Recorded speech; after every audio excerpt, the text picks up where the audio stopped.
Juan 3, 16 al versículo 21. Dice así la palabra del Señor: porque de tal manera amó Dios al mundo, que ha dado a su Hijo unigénito, para que todo aquel que en Él cree no se pierda, mas tenga vida eterna. Si yo tengo éxito en esta mañana, ustedes se van a ir todos de aquí sabiendo por lo menos ese versículo de memoria. Porque no envió Dios a su Hijo al mundo para condenar al mundo, sino para que el mundo sea salvo por Él. El que en Él cree no es condenado, pero el que no cree ya ha sido condenado, porque no ha creído en el nombre del unigénito Hijo de Dios. Y esta es la condenación: que la luz vino al mundo, pero los hombres amaron más las tinieblas que la luz, porque sus obras eran malas. Porque todo aquel que hace lo malo aborrece la luz y no viene a la luz, para que sus obras no sean reprendidas. Mas el que practica la verdad viene a la luz, para que sea manifiesto que sus obras son hechas en Dios. En las revistas Selecciones de este mes hay un artículo titulado ¿Cuánto sabes de la Navidad?, en el que aparecen preguntas relacionadas con la fiesta navideña. ¿De dónde proviene la tradición del árbol de Navidad?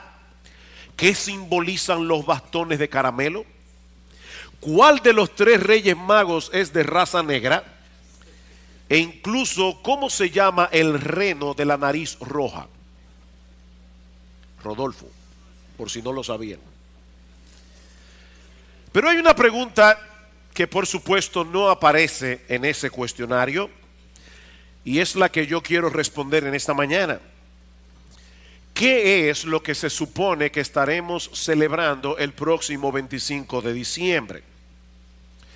Yo creo que si hacemos esa pregunta en un centro comercial en estos días, es probable que muchos respondan que estamos celebrando el nacimiento del niño Jesús. Ahora, yo no estoy seguro que muchos puedan decir qué es lo que hace de ese nacimiento un evento tan importante como para haber dividido en dos la historia de Occidente. ¿Por qué es tan trascendental el nacimiento de Cristo? ¿Qué es lo que ese evento significa? La respuesta se encuentra en este pasaje que vamos a considerar en la mañana de hoy: que Dios amó de tal manera al mundo que dio a su Hijo unigénito. Ese es el significado de la Navidad. Dios amó de tal manera al mundo que dio a su Hijo unigénito. Este es uno de los versículos más conocidos, más memorizados y más citados de toda la Biblia, y es fácil entender por qué. No me viene a la mente otro texto de las Escrituras que en una forma tan breve, tan sencilla, resuma todo el contenido de la revelación bíblica como lo hace este texto. En estos días estuve conversando con un taxista que tenía una Biblia en su carro, y yo le pregunté por qué tenía interés en la palabra de Dios. De hecho, yo lo invité, yo no sé si está aquí esta mañana, pero su respuesta fue algo como esto: yo encuentro en la Biblia palabras de aliento y de sabiduría. Y es verdad. Ningún otro libro del mundo puede dar al hombre la sabiduría y el consuelo que la Biblia da, porque solo la Biblia es la palabra inspirada de Dios. Pero Dios, le decía yo a esta persona, Dios no nos dio su palabra simplemente como un consejero o como un ansiolítico. La Biblia es la revelación de una sorprendente historia de amor, resumida en una forma extraordinaria en este famoso versículo del Evangelio de Juan.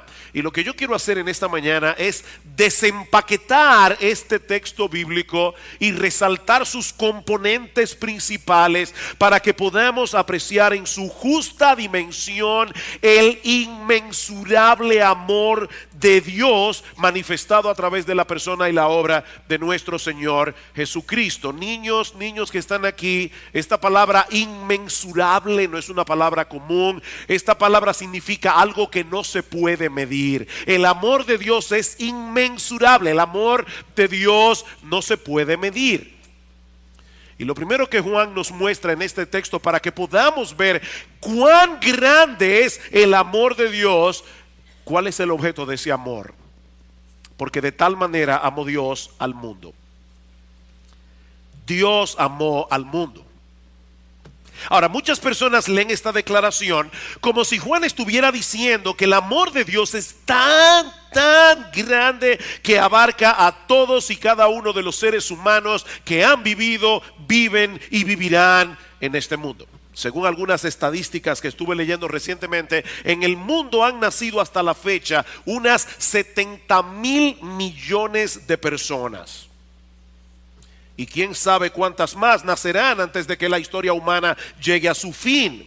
Pero el amor de Dios es tan grande, nos dicen algunos, que Él envió a su Hijo a morir por todas y cada una de esas 70,000 millones de personas. Así de grande es el amor de Dios. Y aunque parezca sorprendente que Dios pueda amar a tantas personas, alguien decía que nadie puede ser amigo íntimo de más de 3 personas. Eso es lo máximo de intimidad que uno puede tener, dice una persona, 3. Y esta persona dice, bueno, el amor de Dios es tan grande que abarca más de 70,000 millones de personas. Pero yo no pienso que esa sea la medida que Juan está usando aquí para mostrarnos la grandeza del amor de Dios. No olvidemos, mis hermanos, que ese Dios que amó de tal manera al mundo es infinito y es perfecto en todos sus atributos. Dios no tiene límites de ningún tipo en ninguna de sus capacidades. Dice el profeta Isaías, y hablando obviamente en un lenguaje figurado, que toda el agua de todos los océanos cabe en el hueco de la mano de Dios. Cuando llegue a su casa, trata de ver cuánta agua usted puede poner en el hueco de su mano. Bueno, Isaías dice en Isaías capítulo 40, toda el agua de todos los océanos, de todos los ríos, de todos los lagos que hay en el planeta caben en el hueco de la mano de Dios. De hecho, Él midió el universo con el palmo de su mano. O sea, Dios hace así y ya abarca el universo entero, con todas las galaxias.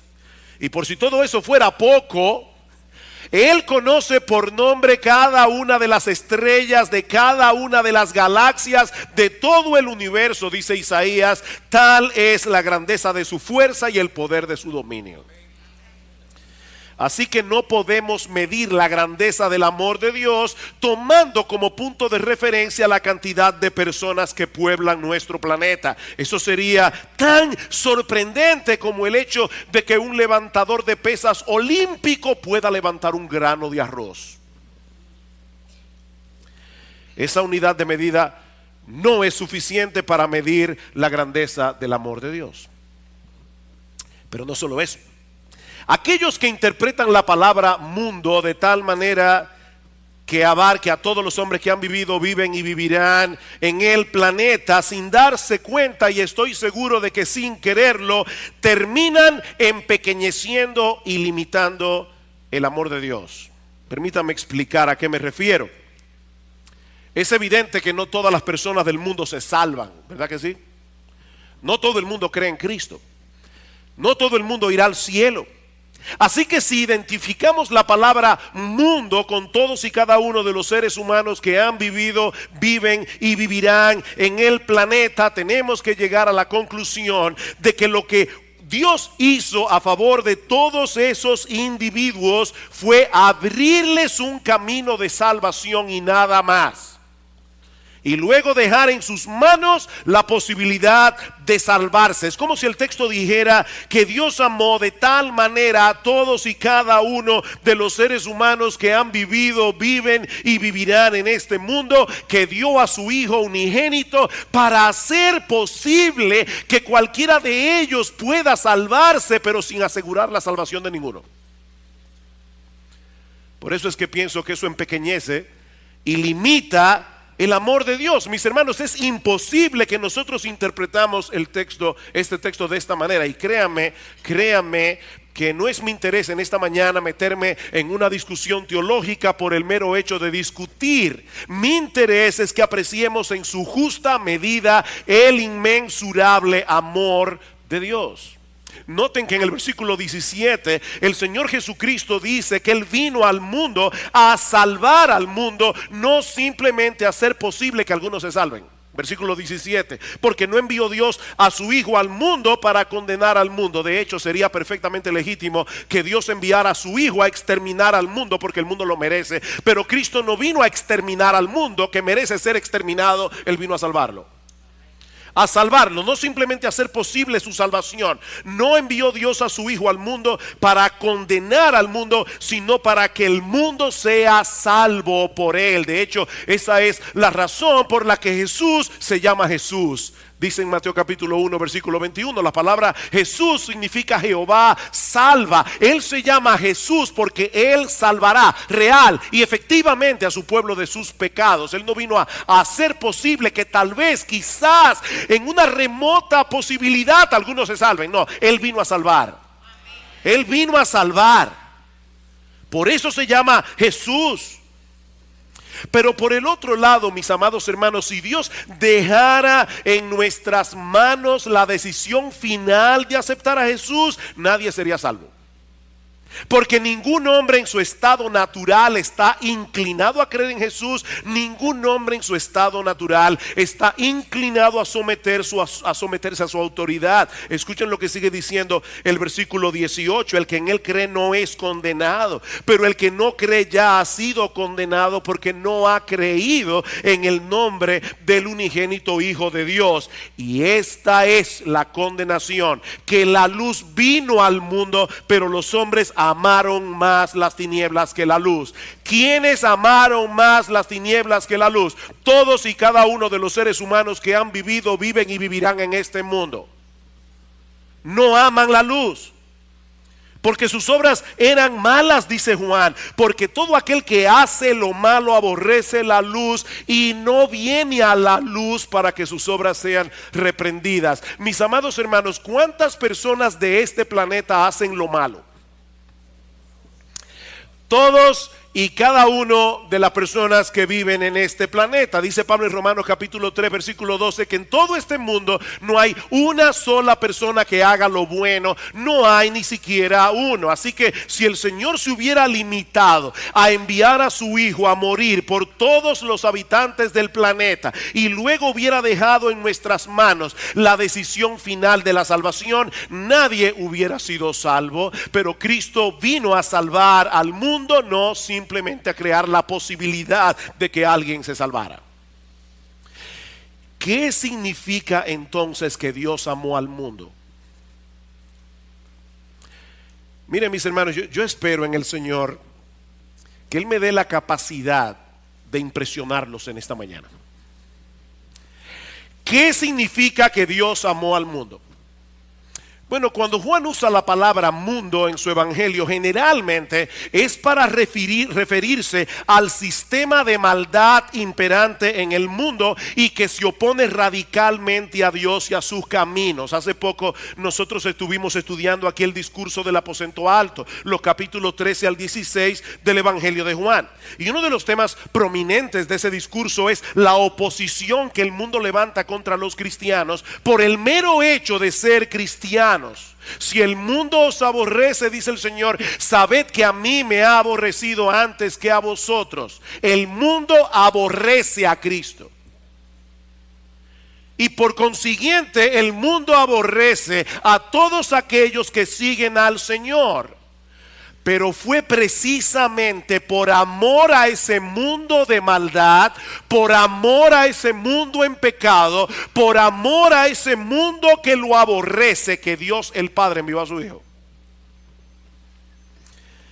Dice Benjamin Warfield que lo que Juan quiere mostrarnos en este texto no es que el mundo es tan grande que hace falta mucho amor para abarcarlo todo, sino que el mundo es tan malo que hace falta un amor muy grandioso para amarlo en su totalidad y mucho más amor para amarlo tal como Dios lo amó al dar a su Hijo por él.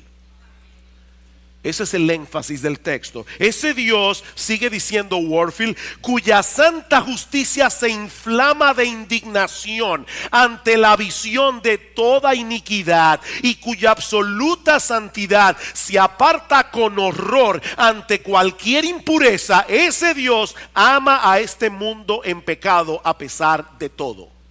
De tal manera que ha dado a su Hijo unigénito para que muera por él. Y eso nos lleva de la mano al segundo aspecto que se resalta en este texto. Y es lo que Dios estuvo dispuesto a hacer por amor a ese mundo pecador. Porque de tal manera amó Dios al mundo que ha dado a su Hijo unigénito. Lamentablemente los editores de la Reina Valera del 60, que la mayoría de ustedes usan, dividieron este pasaje colocando un título entre los versículos 15 al 16. ¿Se dan cuenta? Y eso puede llevarnos a perder de vista el flujo de pensamiento de este pasaje. Pero noten, mis hermanos y amigos que están aquí en esta mañana, que Juan 3:16 comienza con un porque.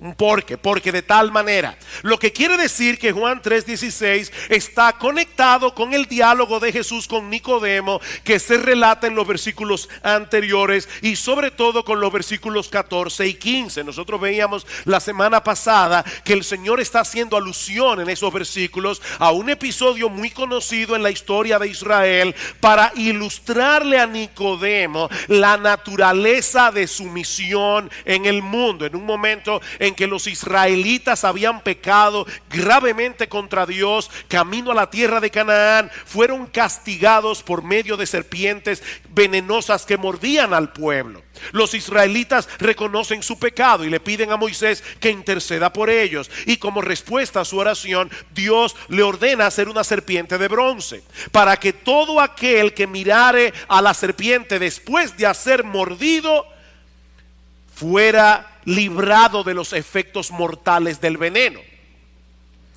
Y ahora el Señor le dice a Nicodemo que esa serpiente de bronce levantada por Moisés en el desierto no era más que un símbolo de su propia muerte en la cruz del Calvario. Versículo 14. Y como Moisés levantó la serpiente en el desierto, así es necesario que el Hijo del Hombre sea levantado en la cruz, para que todo aquel que en él cree no se pierda, mas tenga vida eterna. Eso es lo que se supone que celebramos en la Navidad. Que el Rey de Gloria se hizo hombre para asumir nuestra culpa en la cruz del Calvario. El justo murió por los injustos, dice Primera de Pedro capítulo 3 versículo 18. ¿Y por qué Dios envió a su Hijo a morir en una cruz, a convertirse en pecado y en maldición, para echar fuera de nuestras vidas el pecado y la maldición? Porque de tal manera amó Dios al mundo. Esa es la explicación. Es tal la intensidad del amor de Dios que pudo vencer su propia animadversión hacia la pecaminosidad del mundo y entregar lo que Él más ama por un mundo que lo odia. Eso es lo increíble. Dios pudo vencer su propia animadversión hacia la pecaminosidad del mundo y entregar por ese mundo lo que Él más ama a pesar de que el mundo lo odia. Esa es la gran enseñanza de Juan 3:16. Fue por amor que Dios entregó a su Hijo unigénito. Por ese mundo que le dio la espalda. Por ese mundo que pisotea su ley moral constantemente. Miren, mis hermanos, por la forma como el mundo celebra el nacimiento de Cristo en estos días, es obvio que el mundo no entiende qué fue lo que sucedió en Belén hace 2000 años. El mundo no lo entiende. Y Dios sabía de antemano que eso iba a ocurrir. Dios sabía de antemano que el mundo no apreciaría en su justa dimensión la dádiva de su amor, pero aún así entregó a su Hijo. Por amor a ese mismo mundo. Y por favor, creyentes que se encuentran aquí hoy en esta mañana, no olviden ni por un momento que todos nosotros pertenecíamos a ese mundo antes de venir a Cristo en arrepentimiento y fe. Tú y yo éramos parte de ese sistema.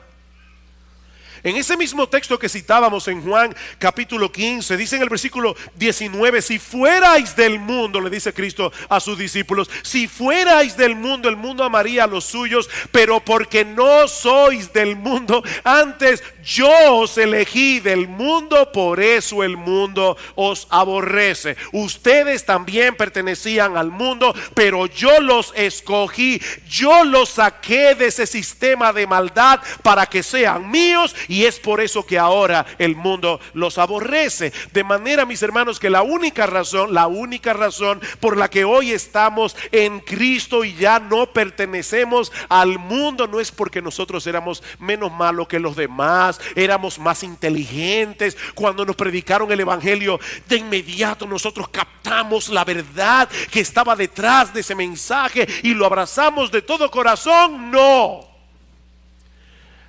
de hecho es muy probable que la razón haya sido exactamente otra. Dios estaba buscando lo más vil, lo más necio, y te encontró a ti y me encontró a mí. Dice 1 Corintios capítulo 1. No, esa no fue la razón por la que nosotros hoy estamos en Cristo. Nosotros estamos hoy en Cristo porque Dios nos amó cuando nosotros no lo amábamos. Dice en 1 de Juan capítulo 4 versículo 19 que nosotros le amamos a Él porque Él nos amó primero. En otras palabras, el amor de Dios nos conquistó. El amor de Dios venció nuestra hostilidad. El amor de Dios nos atrapó y nos atrajo con cuerdas de amor a la cruz del Calvario. Y Él continuará haciendo eso con muchos otros pecadores hasta que Cristo regrese en gloria, manteniendo abierta la puerta de la salvación de par en par a través de la predicación del evangelio. Y eso nos lleva al tercer elemento que debemos resaltar en este pasaje: la extensión del amor de Dios. Porque de tal manera amó Dios al mundo que ha dado a su Hijo unigénito, para que todo aquel... ¿Escuchaste esa frase? Todo aquel, sin restricción, sin importar su condición social, sin importar su condición económica, sin importar su condición educativa, sin importar la raza a la que pertenezca, sin importar los años que tenga, sin importar incluso su grado de pecaminosidad, todo aquel. El amor de Dios vence todas las barreras. El amor de Dios vence todos los prejuicios. Es un amor que no discrimina.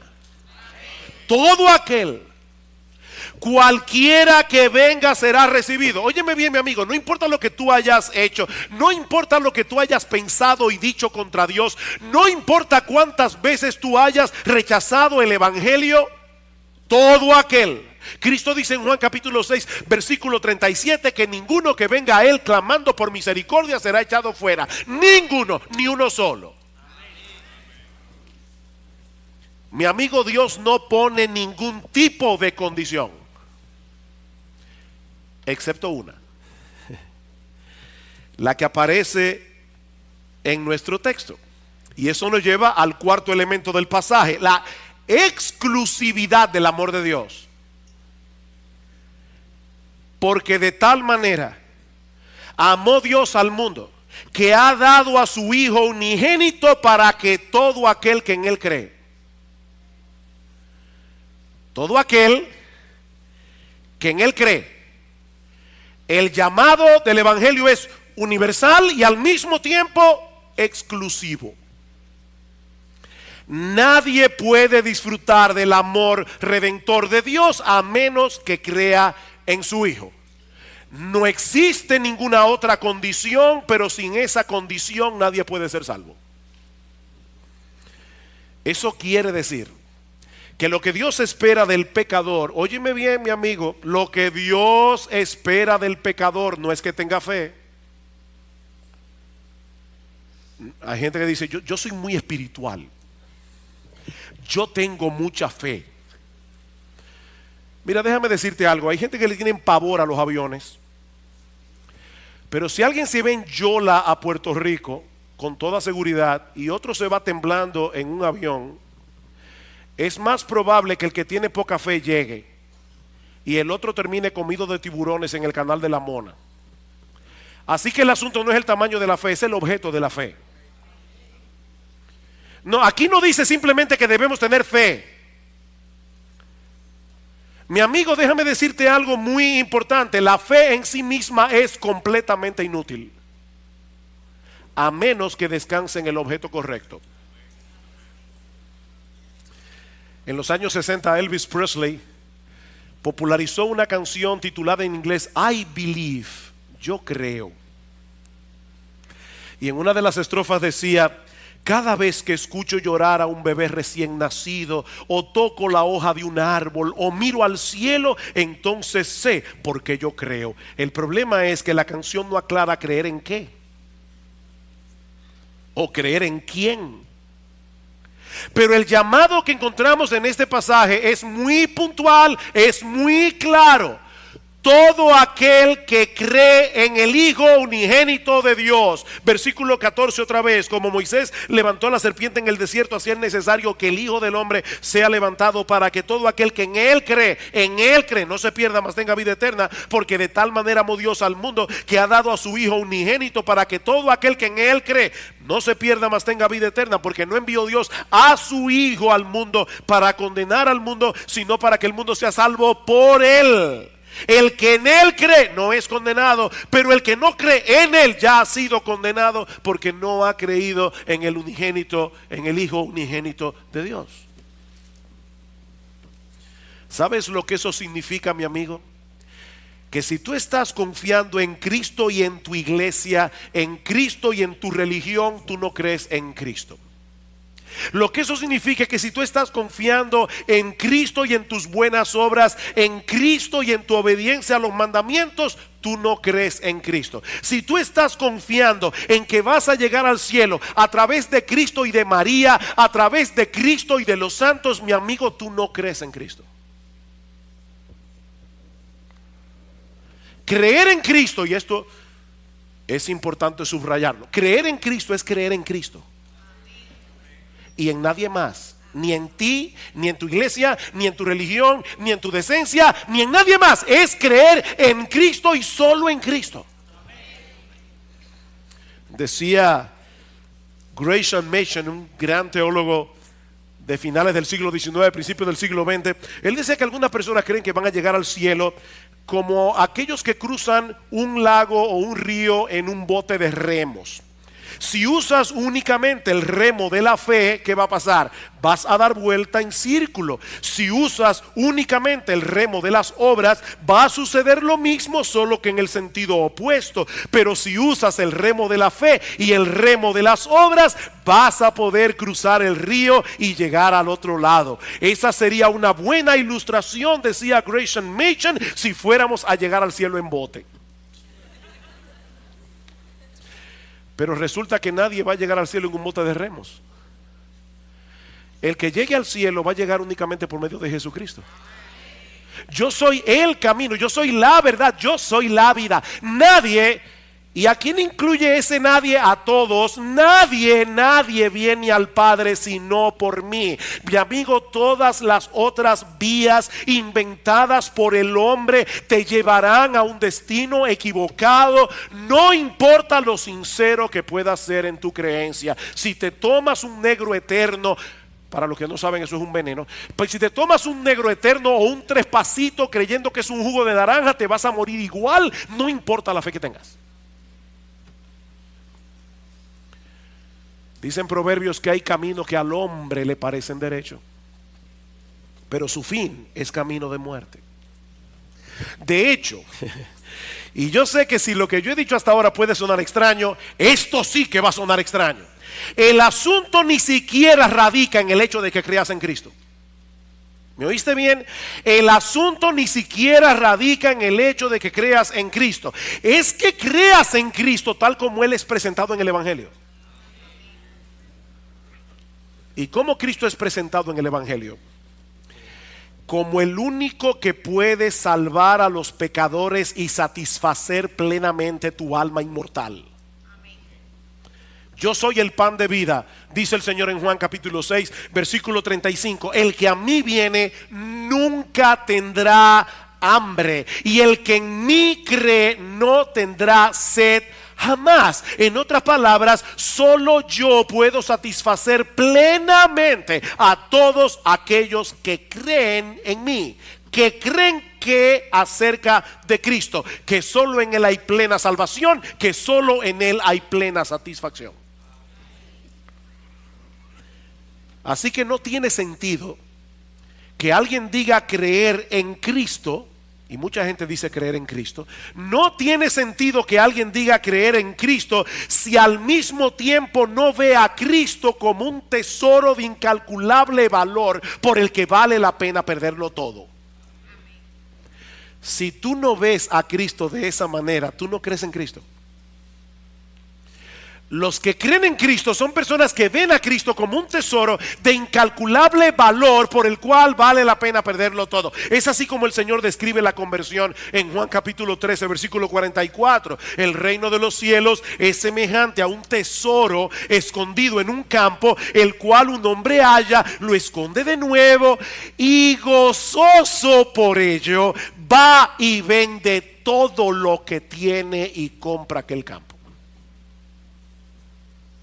Él encontró un tesoro, Cristo.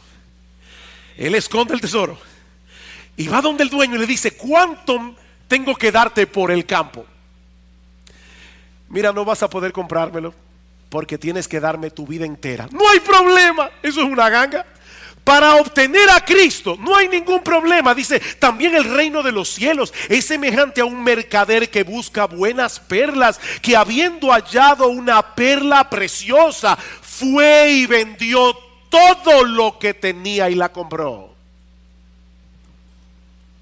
A veces uno le está predicando el evangelio a las personas, dicen: ¿y qué yo tengo que dejar para ser cristiano?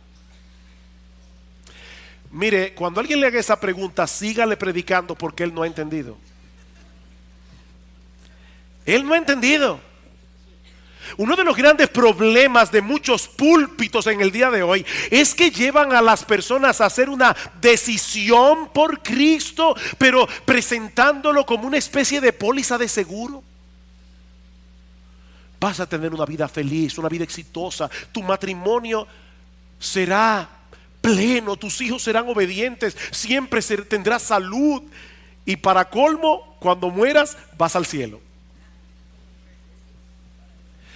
No, mira, déjame decirte algo. Es muy probable que si te conviertes a Cristo y tu esposo o tu esposa no se convierte, vas a tener un problema mayor en tu casa. Es probable que si te conviertes a Cristo y tus hijos no se convierten, vas a tener un serio problema en el seno de tu familia. Y aún así vale la pena seguir a Cristo. No, Cristo no es un medio para lograr un fin. Él es el fin. Él es la meta a la que Dios quiere llevarnos a través de la fe. Y eso nos lleva al último elemento que encontramos en este texto, y es el resultado del amor de Dios. Escuchen otra vez. Porque de tal manera amó Dios al mundo, que ha dado a su Hijo unigénito, para que todo aquel que en Él cree no se pierda, mas tenga vida eterna.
He ahí las únicas dos opciones para toda la raza humana: salvación o perdición.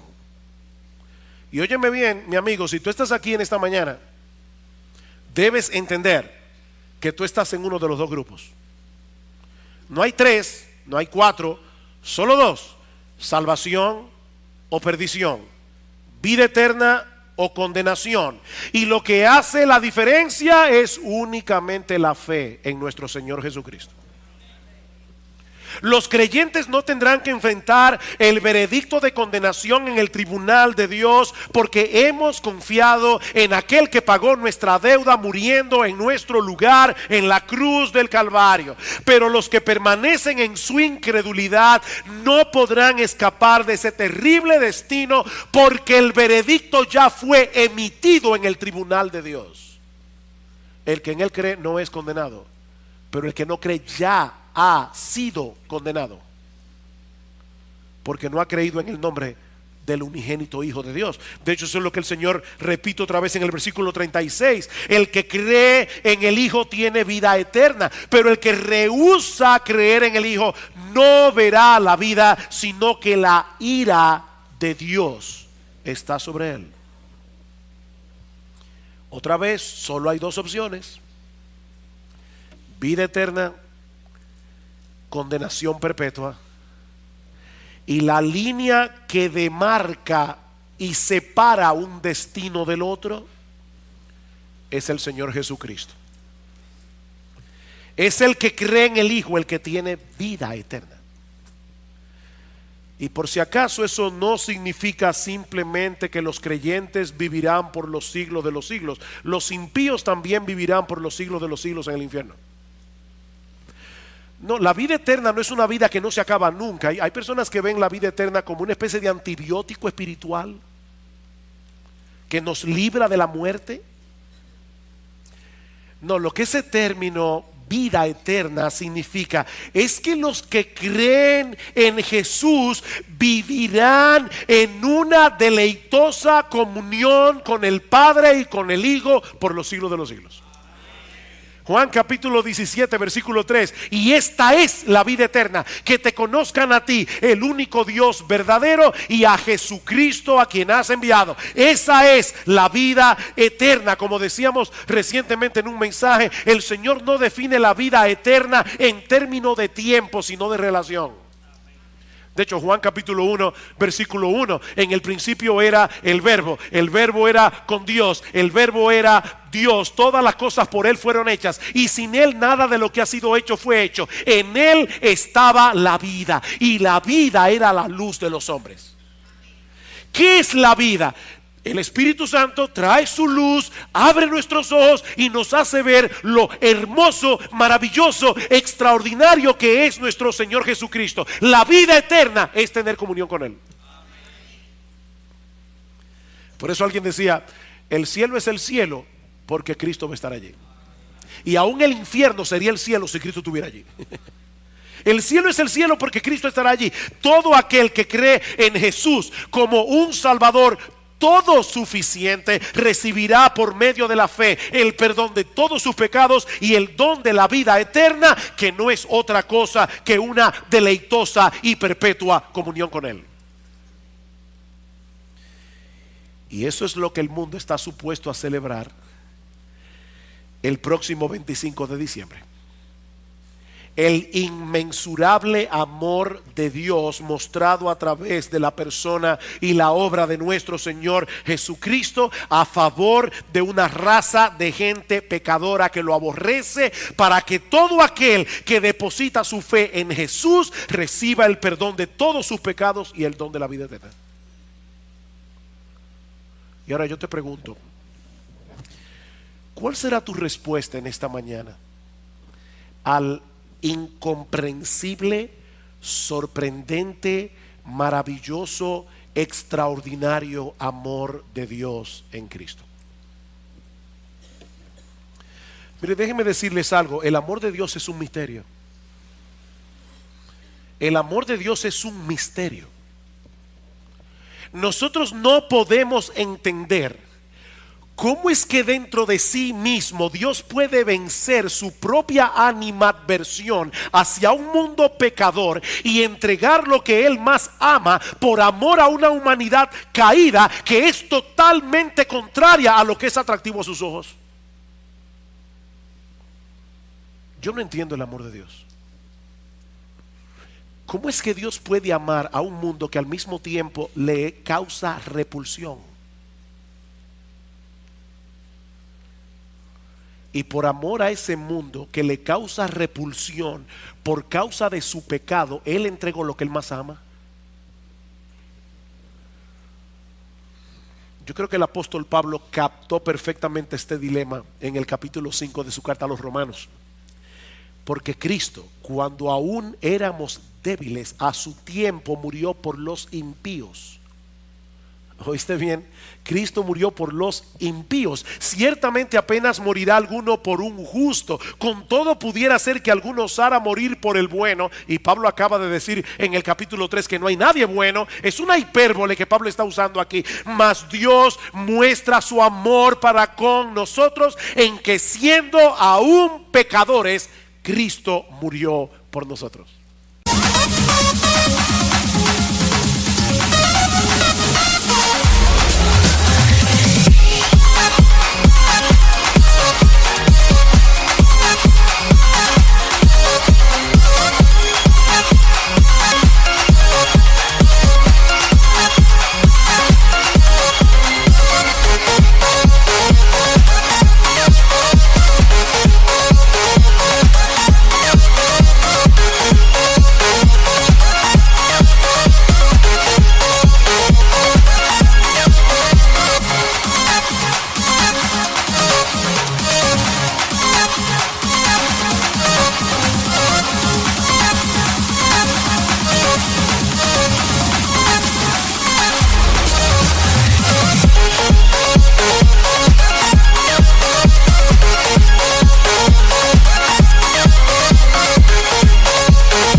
Cristo vino al mundo a morir en una cruz, a hacerse pecado, a hacerse maldición, a ser abofeteado, crucificado, escupido, coronado de espinas por el mundo que Él mismo creó, por el mundo que Él sostiene. Cristo vino a hacer todo eso a favor de un montón de personas débiles, impías y pecadoras, para que todo aquel que en Él cree no se pierda, mas tenga vida eterna.